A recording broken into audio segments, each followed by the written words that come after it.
এই মুহূৰ্তত আহিছে বিগ ব্ৰেকিং নিউজ। স্বাগতম জনাইছোঁ মোৰ ছাপোৰ্ট টিভি লাইভ চেনেলত। যদি প্ৰথমবাৰ আহিছে চেনেলটো ছাবস্ক্ৰাইব কৰি বেল আইকনটো হিট কৰি ল'ব। এনেধৰণৰ নিত খবৰসমূহ চাই থাকিবলৈ চেনেলটো ছাবস্ক্ৰাইব কৰি ল'ব। আজি হৈছে 10 মে।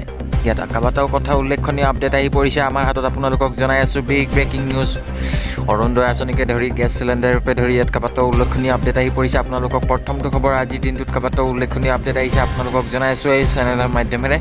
আৰু এনেধৰণৰ খবৰসমূহ নিত পাই থাকিবলৈ চেনেলটো ছাবস্ক্ৰাইব কৰিবলৈ নাপাহৰিব। আজিৰ দিনটোত প্ৰথম খবৰটো আপোনালোকক জনাইছোঁ। ৰাজ্যৰ প্ৰথমটো খবৰ, গেছ চিলিণ্ডাৰ কিনিবলৈ লাখ লাখ পৰিয়ালে লাভ কৰিব চৰকাৰী ধন।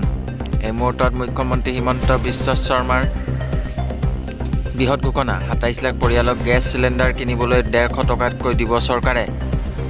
এই মুহূৰ্তত জনাইছোঁ বিগ ব্ৰেকিং নিউজ। বৃদ্ধি হ'ব অৰুণোদয় আঁচনিৰ ধন। এতিয়াৰে পৰা আপোনালোকে 1400 টকালৈ বৃদ্ধি হ'ব অৰুণোদয় আঁচনিৰ টকা। 1250 টকাৰ পৰা 150 টকাৰ বৃদ্ধি কৰা হৈছে চৰকাৰে।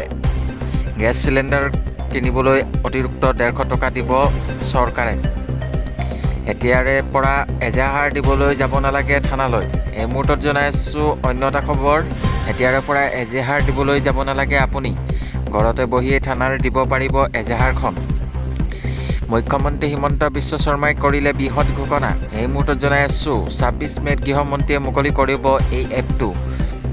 অসম আৰক্ষীয়ে বিশেষ এপ যোগে দিব পাৰিব এজাহাৰ।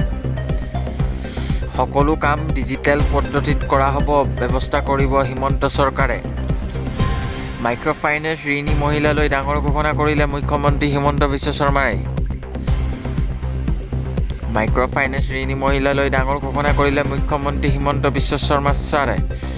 10 লাখ মহিলাৰ সম্পূৰ্ণৰূপে ঋণ মাফ কৰিব চৰকাৰে। এই মুহূৰ্তত জনাই আছোঁ অন্য এটা খবৰ। বেংকত ঋণ উভতাই দি ঋণী মহিলাক হাতত দিব NOC। বেংকত ঋণ উভতাই দি ঋণ মহিলাৰ হাতত দিব NOC। ইতিমধ্যে প্ৰথম আৰু দ্বিতীয় পৰ্যায়ত মহিলাৰ ঋণ মাফ কৰিলে চৰকাৰে। আৰু ঋণ ঘূৰাই নিদিয়া তৃতীয় পৰ্যায়ৰ মহিলাক NOC প্ৰদান কৰিব চৰকাৰে।